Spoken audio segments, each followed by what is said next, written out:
Boy, folks, what a difference a couple days make. 2 days ago, I was driving to town in a blizzard, and today it's going to be 60 degrees and sunny. We'll take it.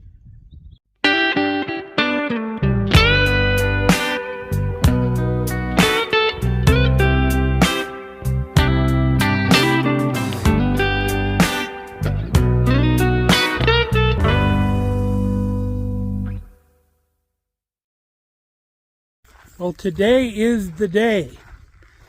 The Model E Hit and Miss John Deere is going back together. Even Cat's excited. You can hear him crowing over there. It's been a long time coming. I'm looking forward to doing this. I'm pretty sure we'll be able to get it all together today. Let's get after it. Since our last visit, we've taken the time to clean everything up. Get all the old paint, the dirt, the grease, everything off of everything. The only thing I still need to kind of wipe off are our rod bearings, or excuse me, our main bearings, our rod, our piston, and our valves. I didn't want to mix those up because these were taken off in a specific order and they need to go back into a specific order. We'll go out in the greenhouse. We'll show you our painted items out there. Here's our painted items in the greenhouse. They have cured very nicely out here. Just to give you an idea, it's 110 degrees in here right now. So this paint has had a chance to bake on real nicely. Now we'll come get these parts as needed. Until then, we'll just leave them out here. We've got the wood stove going in here to take off the early chill of the day. So here's where we're going to start. We have the block of our Model E here. We've got it turned upside down. What we're going to do is we're going to start installing the oil pan, the fuel tank, and the base using these gaskets. And we have some fuel resistant gasket sealer that we're going to use. Some people will just use the cork, but we're going to add a little bit more insurance by using this. Because we're dealing with gas and oil, we want the fuel resistant sealer. So our first process we're going to do is we're going to put some sealer on this sealing edge. We've already got the sealing edge cleaned up. And then we're going to apply one of these gaskets. They only go on one way. You can see how the holes are offset here. And you want to make sure your gas fill holes and your this hole is for your gas intake tube to come through. You want to make sure those are lined up correctly on your base as well. So let's get things started. First thing we're going to do is we're going to put some gasket sealant on our block here. Try not to make too big of a mess. But we want to make sure we go around all the holes and then the thin line along here.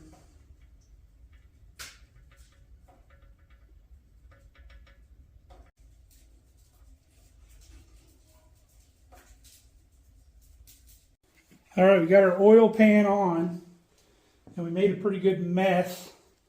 So we're going to do it a little bit differently this time. I'm going to apply our sealant with a brush so we can get a thinner layer here without all that crazy squeeze out. Okay, time for our next gasket.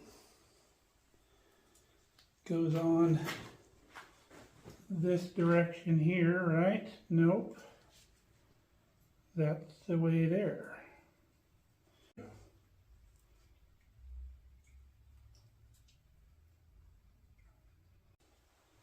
Now the next thing that goes on is our new gas tank. Again, you want to make sure everything's orientated correctly. Gas tank goes on here without a hitch. So now we're going to start putting our rest of our stuff on here. Next thing that goes on is our base.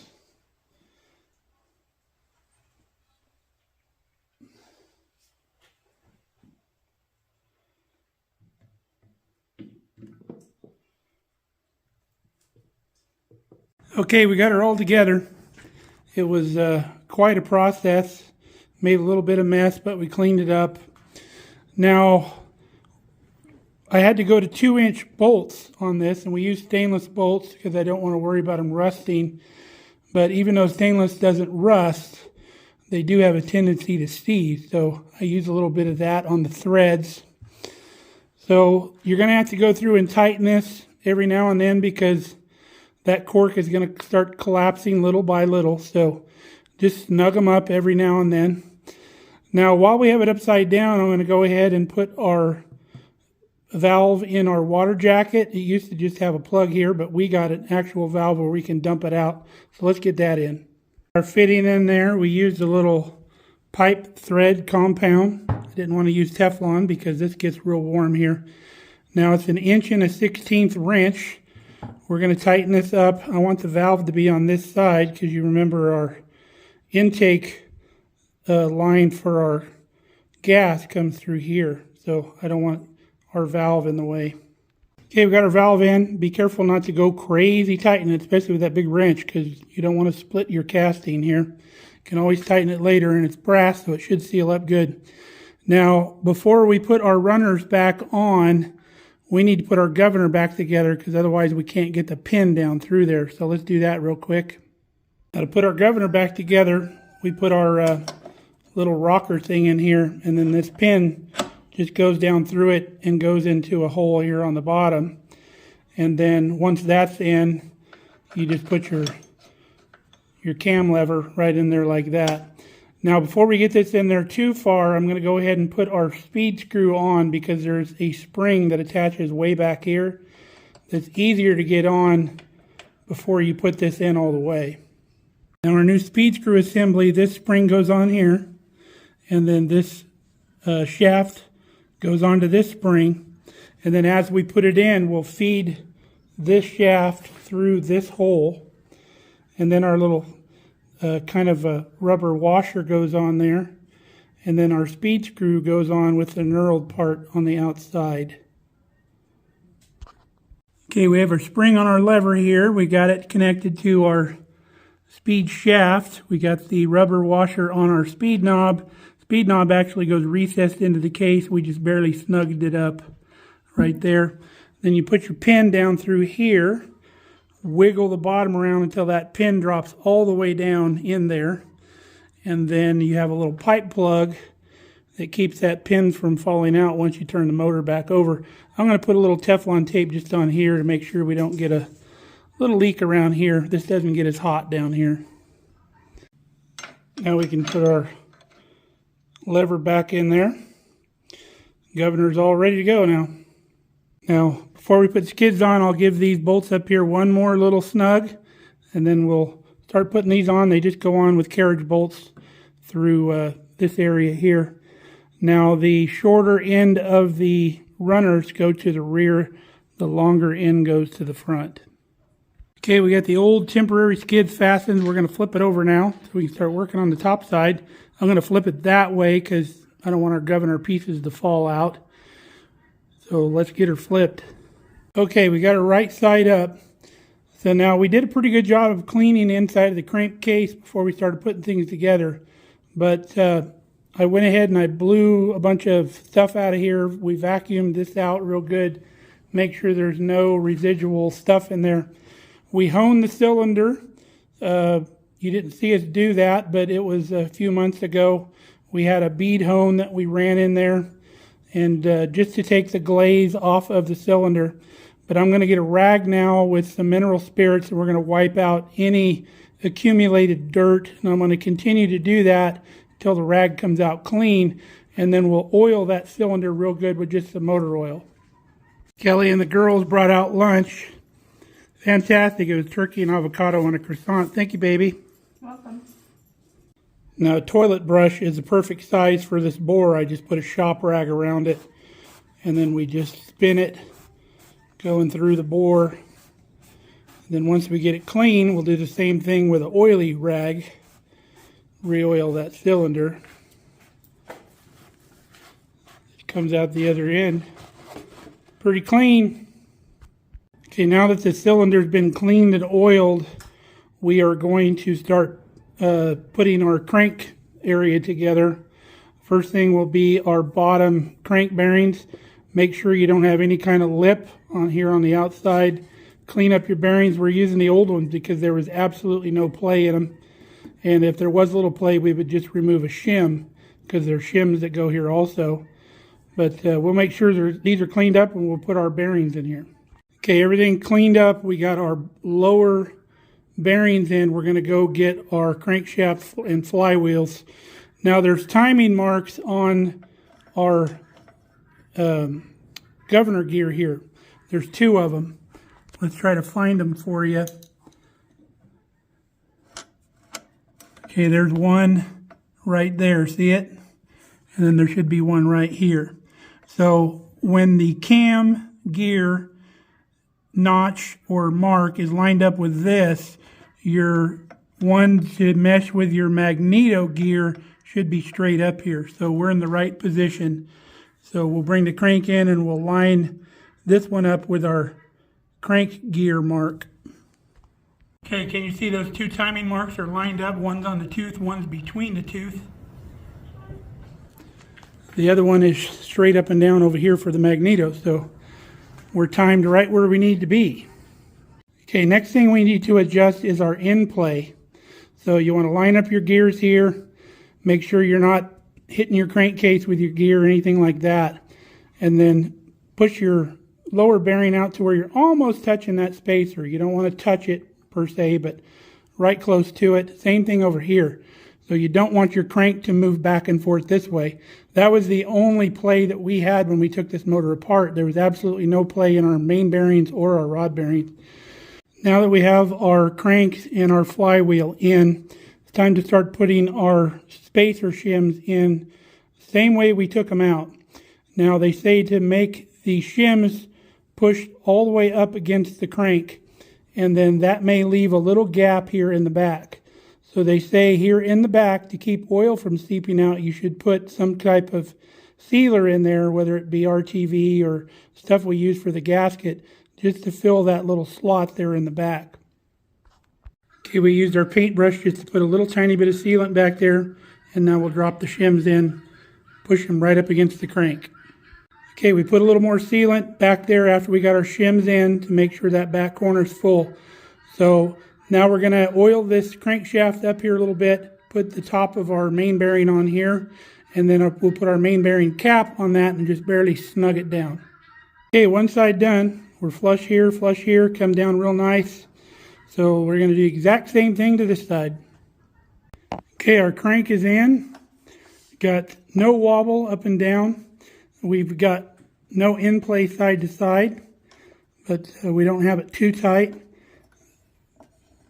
Moving beautifully. Next thing we need to do is adjust the play in the hookup lever here. So you have your cam follower here on the inside. You want to make sure it's pressed all the way into the engine. And then when you push on the hookup lever, it's spring-loaded by the speed nut out here. You don't want any more than 1/16 of play there. It looks to me that we have almost an 1/8, but we'll measure to make sure. Now, it says you want between 1/32 and 1/16. So if you've got too much, you loosen the nut here, put a screwdriver on the end, turn this screw in until you have the right amount of play, and then retighten your jam nut here. So I put my little ruler in here and I push the lockup lever, and I'm right at 1/16 of play. So I guess we're good. It looked like it was more. Next thing we're going to attach to the motor is the Magneto, which is this thing right here. If you remember, we had our Magneto rebuilt by a local guy here. If you don't have a guy, Flywheel Supply can probably help you out. And if you have an old one, they might even trade you core for a refurbished one or something. So remember, we have our timing marks down here. This one's conveniently marked in red, so we're lined up with that timing mark. We're still lined up with this timing mark, so we're good. Now there's 2 bolts that attach this from underneath, from inside the governor cover. from up under here. So they're two different size bolts, so make sure you have the right size bolt in the right hole. We'll show you those. Here's our bolts. They are 3/8 bolts, and they come with lock washers. One of them is 1.25 inches long, and one of them is 7/8 of an inch long. And I bought these from Flywheel Supply, so I had the right ones, because my Magneto wasn't on when I got the motor, and I didn't have the bolts. You don't want to use the wrong size bolts and screw up your Magneto, because that is a very costly mistake. So we'll show you which bolt goes which hole. You can see underneath here how this portion is thicker than this side over here. So your short bolt goes over here, your long bolt goes over here.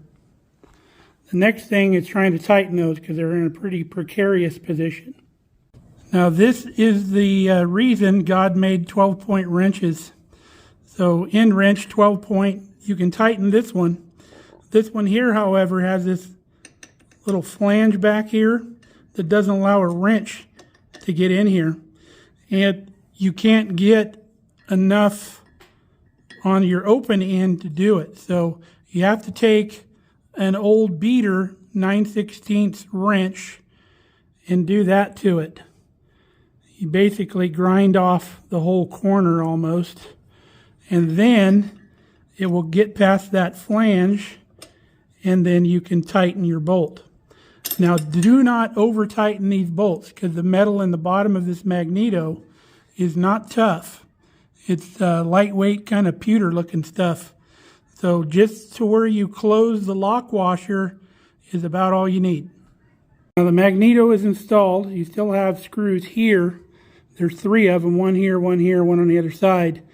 Those go into the cover plate when the cover plate goes on, so you can't do those until then. Now we can put our governor cover back on. That's the one with the serial number. Flywheel Supply, if you go to their website, has a serial number lookup where you can see what model year your hit and miss engine is. Now, here's the old screws that we polished up. They're flathead screws. Make sure you use the right size screwdriver so you're not bunging those up. I bought new screws, but they're a Phillips head. These flatheads are hard to come by, and they're original, so we're going to use them. We're not going to put any silicone on this gasket. We're just going to go with the gasket. I think it'll be fine. If it starts to leak later, we'll put some sealer on that. So pretty straightforward. We'll just put our gasket in our cover, and then 6 screws. You can run the screwdriver through the flywheel. You might have to turn it here and there to get all the screws in. Our side cover is on, all snugged up. Anybody else put all their screw heads in the same orientation? Or am I just weird? Next thing going in is our piston. We've got it all cleaned up. We put new rings on it right after we disassembled it.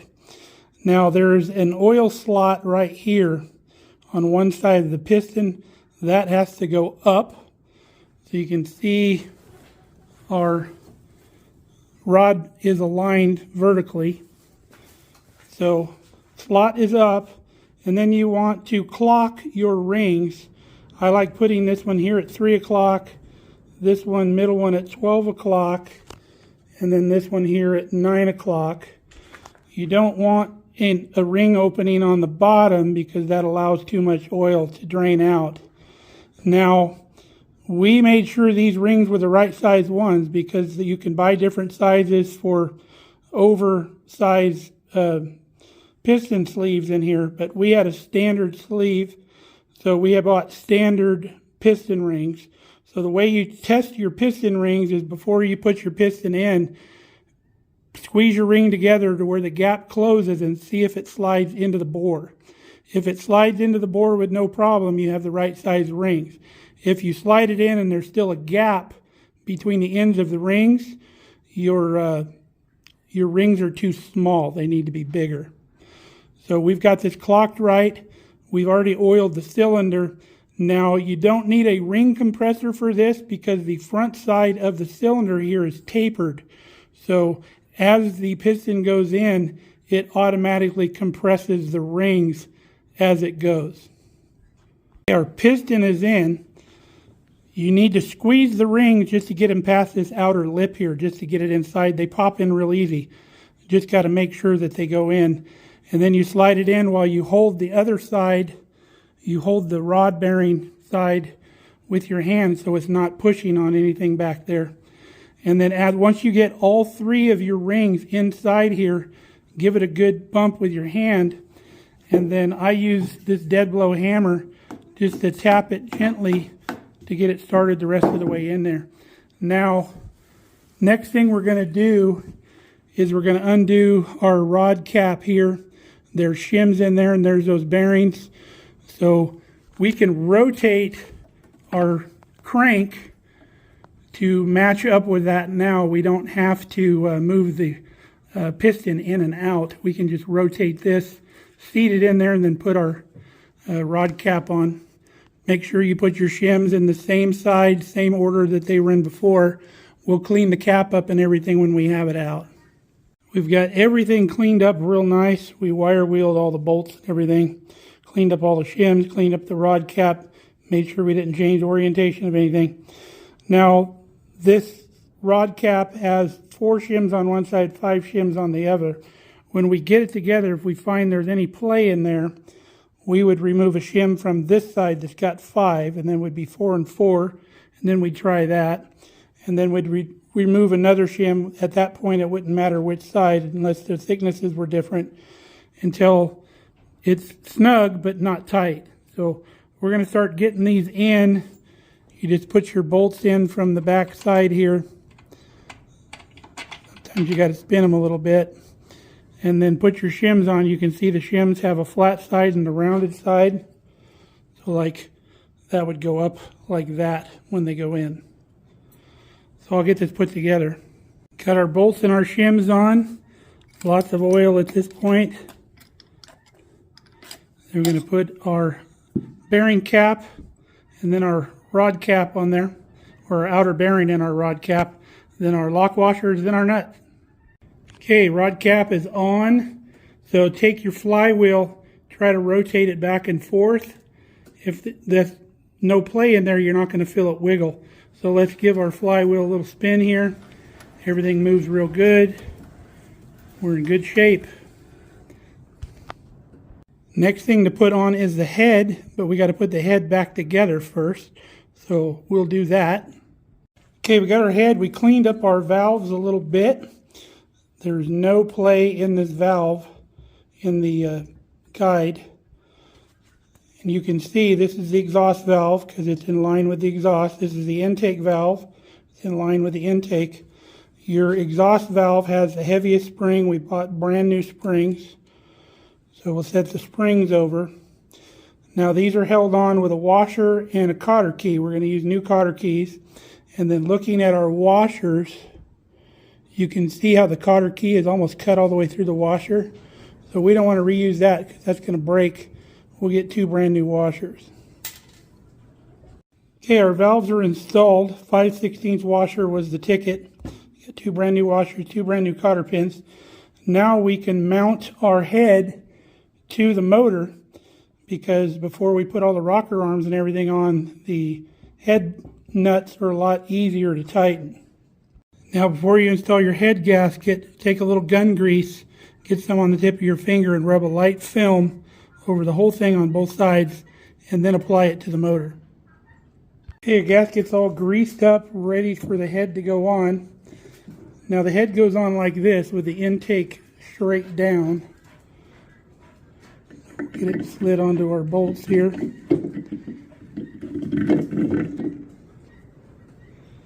Like that. Go get our nuts. Now this motor did not come with lock washers on the heads, but looking at the nuts, they've had lock washers in the past because you can see the cut marks on the back side. So we're putting lock washers on it. It only makes sense that head bolts would have lock washers. Got our head bolts tightened. I can't find any torque specs on any of these old engines, but use your best judgment. Always go across, like snug this bolt, snug this bolt, snug this bolt, snug this bolt, and then just keep doing that same pattern snugging up little by little, making sure you're going even across. You don't want to just go around. And then just snug them up to where they feel like they're good and snug.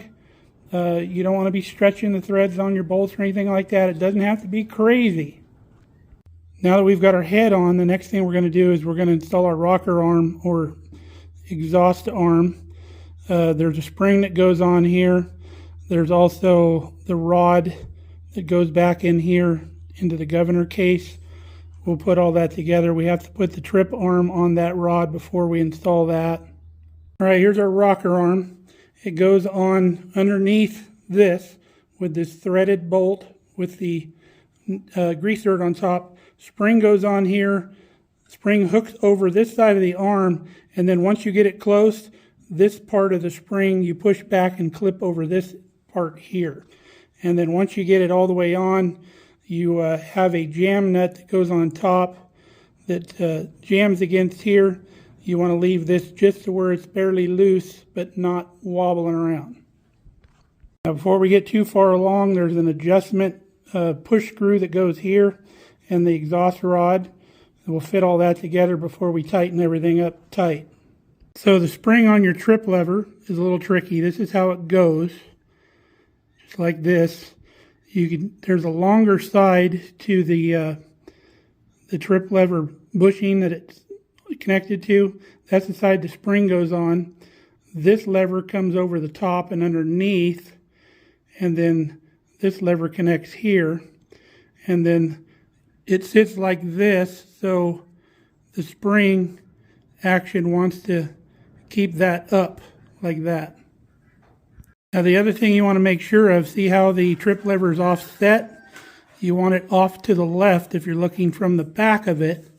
So it'll be like this on the rod with the bolts facing the outside. Okay, we got this all together. This is just hanging free for now. We've got the rod shoved into the governor here. We've got this pin put in with a cotter key here. Our adjustment nut or screw here is not adjusted yet. We're going to wait on that. This takes up the slack between the exhaust valve and the rocker arm here.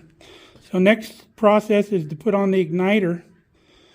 Here's our igniter over here. It was also rebuilt. We have a new gasket for that and no sealant on that gasket.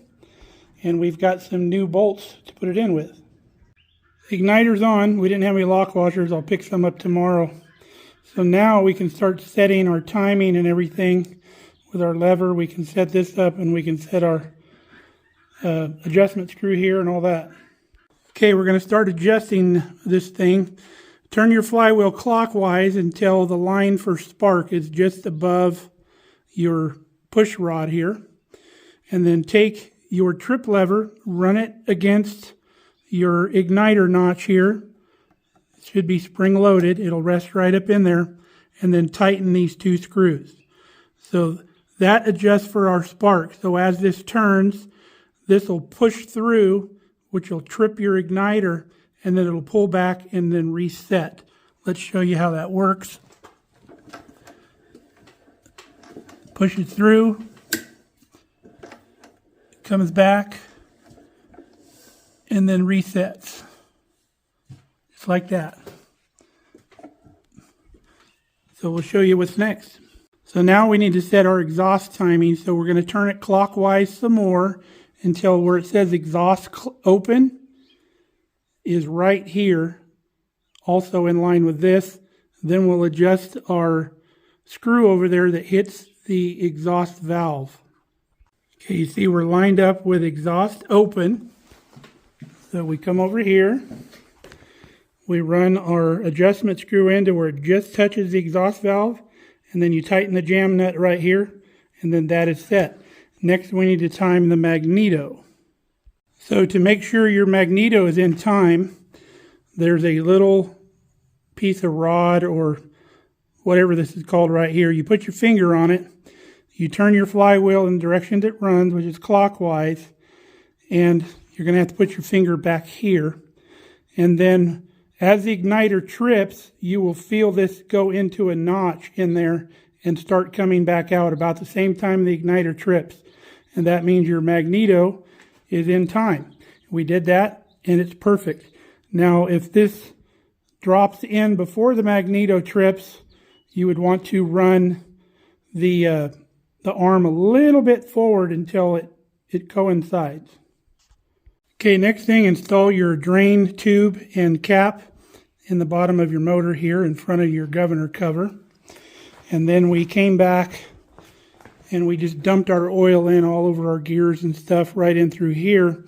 You want to put enough oil in to where it just starts running out of this plug and then put your plug in. We went ahead and put our gas plug in here also.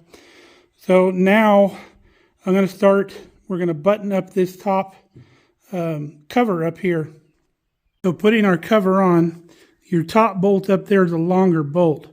Now this is a special bolt. This acts as a crankcase vent. I don't know if you can see the holes in it. So this was made, I bought it, I didn't make it, but you can make it. You could drill down through the bolt down to about this level and then drill crossways and then weld the hole up here on top. So this acts as a crankcase vent. So if you get any blow-by from the piston, pressure will build inside your crankcase, and this older model does not have a vent. The newer models had a crankcase vent.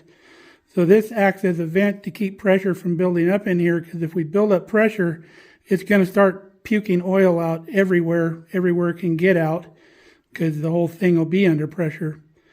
So if you don't know where to get one of these, just make one. Well, that cover was a real rodeo. The gasket's got to make a corner up there in the front. It's got to bend 90 degrees. And then it's really hard to get these holes lined up because of the thickness of the gasket. I had to pry it forward, get these screws started, and then put a dead blow hammer up there and hit down on the front to where that bolt would even start. So cover's on. So now we can come through and put our 3 screws from our magneto into our cover. So we're going to start putting our fuel delivery system together. First thing we're going to do is put our on-off valve. It's got a needle valve in here. Goes through this hole right here, like that. This spins apart. So we've unscrewed our needle valve out of there, and then this piece screws into here, like that.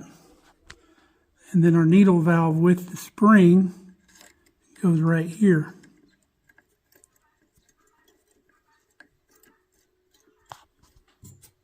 Now here is our fuel tube here. It's got a check valve that goes on the end that comes separate from it. You got to tighten that on there. And then there's a little dart needle that goes in here that moves up and down. So as you suck fuel up, the dart moves up, and then it doesn't let the fuel come back when you shut the motor off, so this thing stays primed. So when you take this, you should be able to suck on this end and get air, but if you blow on this end, it should not go through because that check valve closes. So this check valve goes through this hole right here, and then this screws into the metal. This tightens down, but we won't tighten down that yet until we get this end connected here. Boy, what an absolute bear to get on. I'm thinking that would be much easier to do if you were to slide that in before you put the head on. And then as you bring the head back, you could screw that on. Would be much easier. So word to the wise. So let's get our choke flap on here.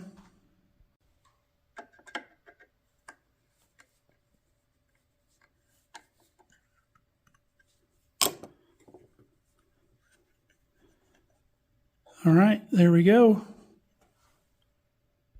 Now we're going to put our crank handle on. That just consists of putting it in here and running through there that screw that we made.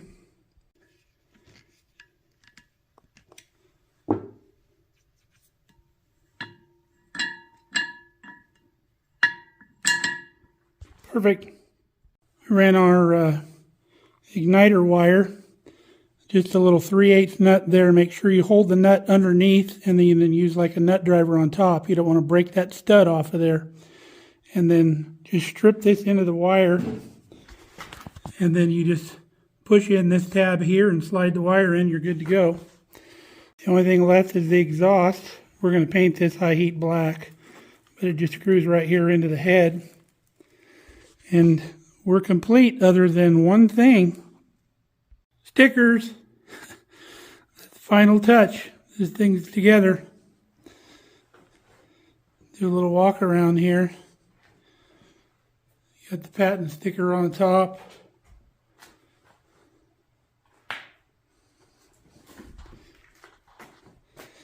Now we're going to wait on the belt pulley. It goes right here. We need to make sure that's what this needs for the project that we're doing. Just got to paint that muffler.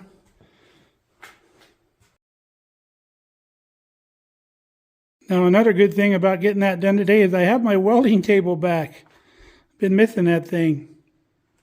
So if you want to hear this thing run, it's not going to be in this video. I apologize. I don't have the right gas, and it's really late. It's probably going on 8 o'clock. So we're not going to mess with this thing tonight, but catch us on the next video when we do a will it run. We're going to pop this thing off. It should start right up. A little choke, a little gas, should go. So hope you enjoyed this video. I really enjoyed putting this thing back together. It's really pleasing. It's been a long time in the making. So until next time, stay safe, stay healthy. We love you guys. Come back and see us here at the farm.